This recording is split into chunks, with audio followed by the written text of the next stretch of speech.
Next আমরা যে প্রবলেমটা ফিক্স করা নিয়ে কথা বলবো এটার নাম হলো অল্ট টেক্সট প্রবলেম বা অল্টারনেটিভ টেক্সট প্রবলেম। আপনি যখন একটা ওয়েবসাইট লোড করবেন, এগেইন আমাদের এসিএমরাশ বলে দিবে, আমাদের অডিটের রেজাল্টে আমরা দেখতে পারবো যে অল্টারনেটিভ টেক্সট রিলেটেড প্রবলেম আছে নাকি আমাদের ওয়েবসাইটে। যেমন আমি যদি এই অডিটটা বের করি, অলে যাই, আমরা দেখতে পাচ্ছি অনেক কতগুলো এরর দেখিয়েছে এবং এই স্পেসিফিক ক্ষেত্রে এই অডিটের মধ্যে অল্টারনেটিভ ইমেজের প্রবলেমটা দেখায় নাই, কারণ আমার ওয়েবসাইটে এই মুহূর্তে সম্ভবত অল্টারনেটিভ টেক্সটের প্রবলেমটা নাই। বাট তারপরে আমি আপনাকে দেখাচ্ছি অল্টারনেটিভ টেক্সটের প্রবলেমটা কি এবং থাকলে কিভাবে সলভ করতে হয়। খুব সহজ সিস্টেম। আমাদের যেটা করতে হবে সেটা হলো আমাদের এই, যদি ওয়ার্ডপ্রেস হয় তাহলে আপনি নিজে করতে পারবেন, অন্যান্য অনেকগুলো জনপ্রিয় সিএমএসও আপনি নিজে করতে পারবেন। যদি বাই এনি চান্স সিএমএস না হয় সেই ক্ষেত্রে আপনার ইমেজগুলা লিস্ট করতে হবে এবং তারপর আপনার ডেভেলপারের কাছে পাঠাতে হবে, ওই ওয়েবসাইটের বা ওয়েবসাইটের ক্লায়েন্টের কাছে পাঠাতে হবে। পাঠায় বলতে হবে যে ভাই আপনার এই ইমেজের অল্ট টেক্সট নাই, এই ইমেজে আপনার অল্ট টেক্সট বসাতে হবে। অল্ট টেক্সটের ফুল ফর্ম হলো অল্টারনেটিভ টেক্সট।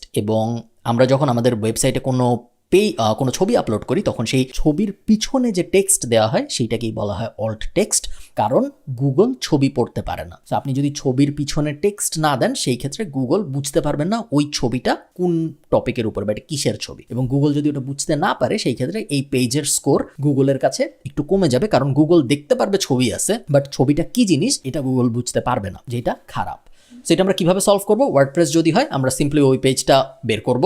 ওই পেজটা আমরা কিভাবে পাবো? আমাদের এসিএমরাশ অডিট বলে দিবে কোন পেজের ভিতরে অল্ট টেক্সট নাই ইমেজের ভিতরে। তো আমরা ওই পেজ ওপেন করব। ওই পেজ ওপেন করার পরে সিম্পলি আমরা এডিট উইথ এলিমেন্টর, দুইভাবে করা যায় এই ফিক্সটা। সো এডিট উইথ এলিমেন্টর আমি চাপ দিচ্ছি, কখনো কখনো শুধু এডিটে চাপ দিতে হবে। যেই জায়গায় আপনি আটকায় যাবেন আপনার ওয়েবসাইটের, সবসময় চেষ্টা করুন গুগল ইউজ করতে। খুবই সহজ গুগল ইউজ করে প্রবলেম সলভ করা। সো বিভিন্ন সময় আপনি আটকায় যাবেন। কোনো দুনিয়ায় এমন কোনো এসইও এক্সপার্ট নাই যে আপনাকে একবারে সব কিছু দেখাই দিতে পারবে, কারণ প্রতিনিয়ত সব কিছু চেঞ্জ হচ্ছে। ওকে, আমার রিক্রিয়েশন কিটা একটা ঝামেলা হয়েছিল আমি দেখেছি এবং এই কারণে আমি ওই জিনিসটা মাত্র একটু রিফ্রেশ করলাম। আপনাদের জানতে হবে না এটা কী ছিল, কারণ ওই প্রবলেমটা আমরা আরও ফিউচারে ফেস করব। সো কোনো এসইও এক্সপার্টই আসলে আপনাদের সব প্রবলেমের সলিউশন একবারে দিয়ে একটা কোর্স বানায় দিতে পারবে না, কারণ নতুন নতুন প্রবলেম প্রত্যেক দিন পাওয়া যাচ্ছে। একটা ওয়েবসাইট তো খুব ডাইনামিক একটা জিনিস এবং পৃথিবীর কোনো দুইটা ওয়েবসাইট সেম না। বিভিন্ন ওয়েবসাইট দেখতে বিভিন্ন রকম, এই কারণে প্রবলেমও বিভিন্ন রকম। যখনই আপনি কোনো প্রবলেমে পড়বেন, বেস্ট সলিউশন হইলো সাথে সাথে ওই প্রবলেমটা গুগল করা এবং ইউটিউব করা এবং তারপরে ওই প্রবলেম রিলেটেড যা কিছু আপনি পান অনলাইনে সব কিছু ঘেটে চেখে ফেলা, তাহলেই আপনি এটা আপনাকে আস্তে আস্তে একটা বেটার এসইও এক্সপার্ট হিসেবে গড়ে তুলবে। সো আমরা ইমেজ অল্ট টেক্সট কীভাবে সলভ করবো? আমরা ওই ইমেজটা সিলেক্ট করব। সিলেক্ট করার পরে আমাদের এই যে এখানে ওই ইমেজটা আমরা পাচ্ছি, সিলেক্ট করার পরে এই যে এই ইমেজটা আমরা পেলাম, এই ইমেজটা সিলেক্ট করবো আমরা। আবার এই যে অল্টারনেটিভ টেক্সট এখানে আমরা লিখে দিব ফারি ঘর পেট হোস্টেল ঢাকা, ইনসার্ট মিডিয়া।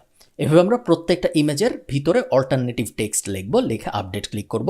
এখান থেকেও করা যায়। আরেকটা উপায় আছে, আপনি চাইলে যদি আপনি ওয়ার্ডপ্রেস ব্যবহার করে থাকেন, আপনি ড্যাশবোর্ডে যেতে পারেন, মিডিয়ায় যেতে পারেন, লাইব্রেরিতে যেতে পারেন এবং তারপরে ইমেজগুলো অন করলে এখানে অল্টারনেটিভ টেক্সট বসানোর একটা জায়গা থাকে।